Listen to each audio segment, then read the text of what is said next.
The main message from my speech today was that investors need to consider carbon risk in their portfolios. This is something that is already there as a material risk issue. It's something that from a fiduciary responsibility point of view, investors should be taking seriously, and it's something that's going to increase into the future. So the main challenges that pension funds are facing right now with regard to carbon risk is first getting a handle on what their exposure is.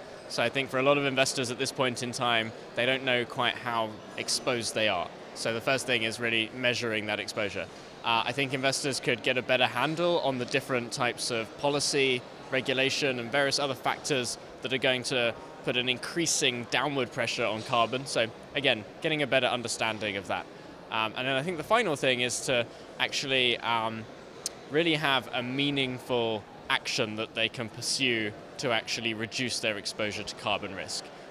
Martin Skanker from the PRI talks about reducing individual exposure to carbon risk versus reducing collective aggregate exposure to climate change risk. And I think there's a real difference between those two. Simply moving the problem around or coming together to really mobilize collective capital and shift it in such a way that we can incentivize companies to lower their carbon emissions.